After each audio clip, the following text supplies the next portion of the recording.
Hello y'all, welcome back to the Vanilla Gorilla Jeep channel. We're going to go on a different type of ride this time. It's all going to be paved road, and we're heading up to the top of Petercreek Mountain.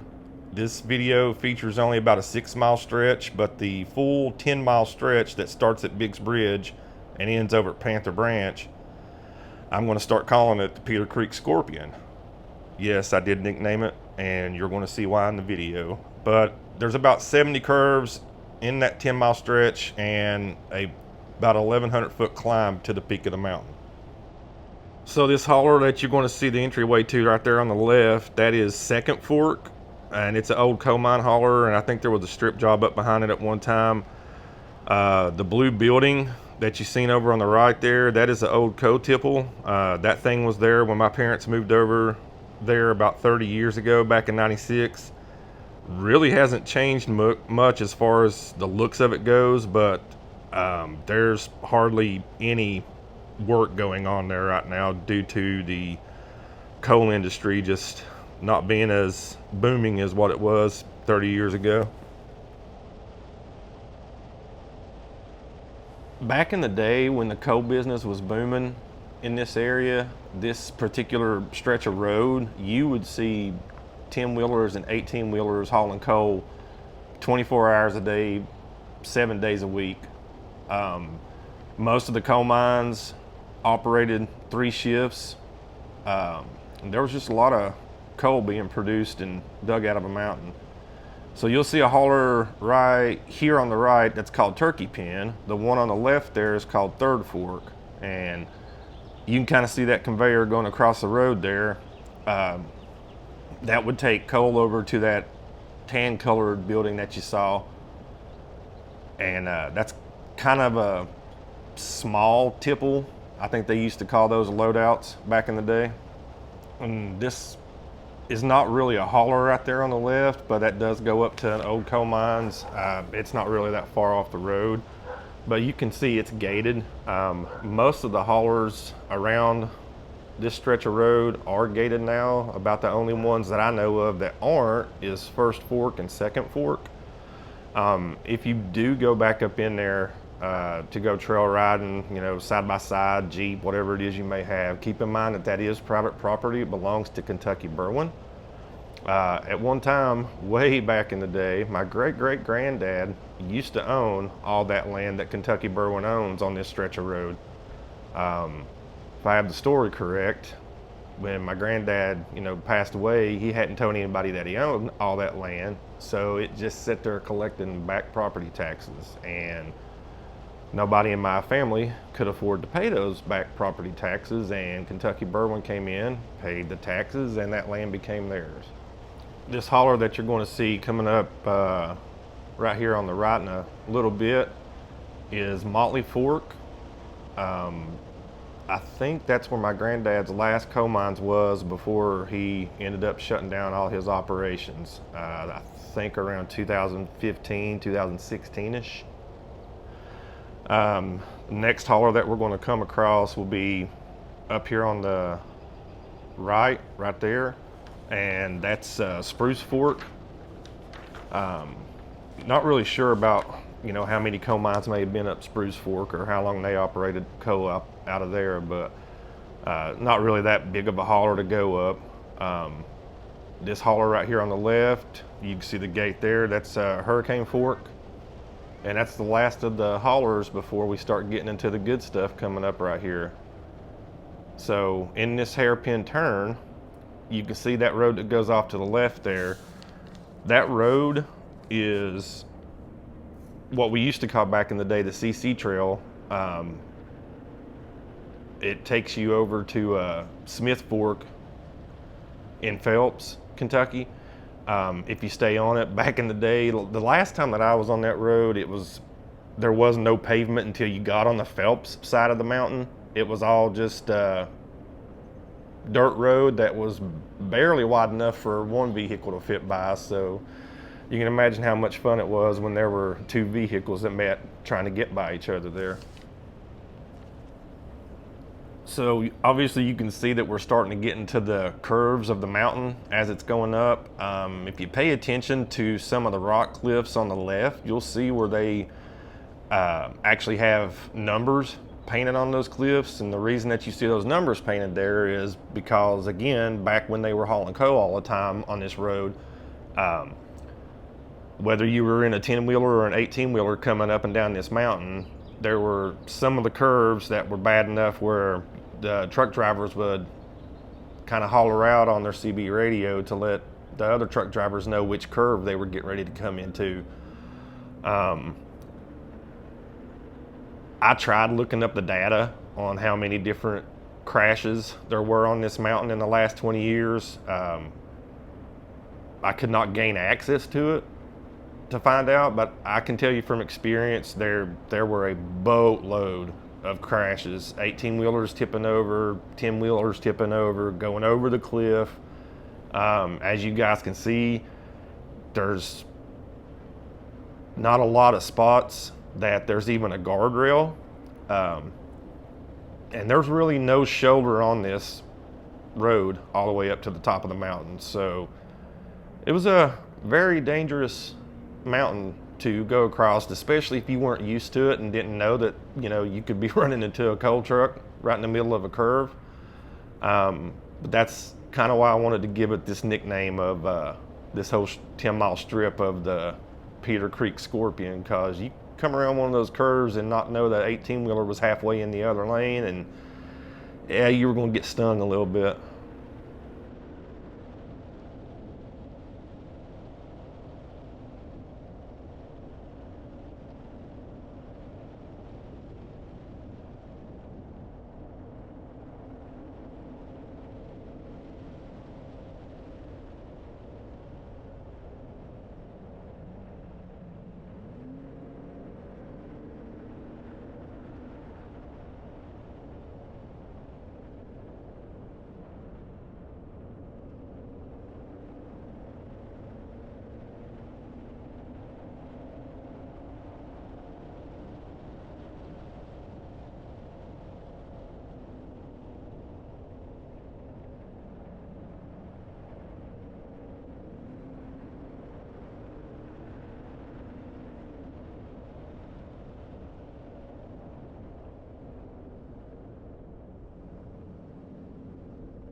So now I'm coming up to the top of the mountain here, and you'll see me starting to slow down, and I'll pull off here on the right hand side of the road, and turn back around and head back towards my mom and dad's. If you keep going though and start going down the other side of the mountain, it's probably another 2.5 miles till you get down to where Panther Branch is. But I just wasn't really thinking about doing the whole 10-mile stretch. I just wanted to take my wife up Petercreek Mountain because she had never been before and wanted to kind of scare her a little bit. I will tell you that she definitely had some white knuckles on the way up this mountain and the way down. Not so much the curves that got her, it was the no guardrails and no shoulder on the side of the road that got her.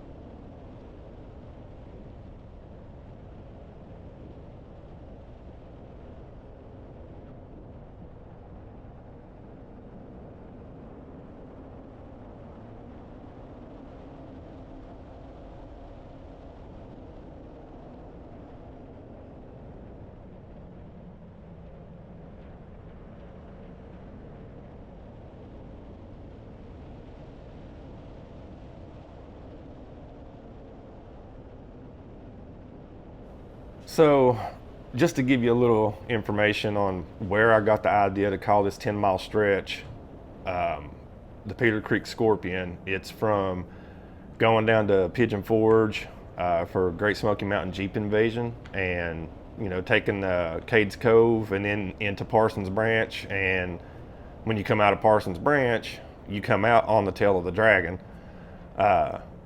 Just knowing this road from growing up on it and traveling it so many times, it kind of gave me that inspiration. I got to wondering how brave would some of the people be that have their imports and their drift cars on the tail of the Dragon. Like how would they handle going up and down this mountain, knowing that there's not much of a shoulder and there's not really a lot of guardrail on either side of the road.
coming up on the co-tipple here, once we get out of this curve, you'll see it gets into a big straight stretch. When my dad was growing up, they used to bring their hot rods over here and race each other. So now I'm going to affectionately call this the Griffith drag strip. You can see my mom and dad's house there on the right. And then First Fork's going to be coming up right here in a little bit, and I'll turn around and then head back to mom and dad's, because mom was cooking some pork chops while we were on this little venture, and I didn't want my food to be cold when I got home. Well, I want to thank y'all for sticking along if you made it through the whole video and learning a little bit about where I grew up and strip that I'm now calling affectionately the Petercreek Scorpion. Not as many curves on it as what the tail of the dragon has, but I do feel like they are definitely more dangerous because of the lack of having a shoulder and having guardrails. Again, I'm really interested in what some of the drifters and the import car guys would, think about going up and down that whole 10-mile stretch. A little bit different of a trail ride this time for me. Again, it's a paved road, but I still had fun on it. I know you can't hear it in the video because my GoPro is mounted on my hood, but I laughed at my wife quite a bit for her white knuckles and watching her get a little antsy while we were driving it. So again, thank y'all for sticking around, and be on the lookout for the rest of the videos I got from actually going off-road while we were back home at my mom and dad's. Thanks again, y'all.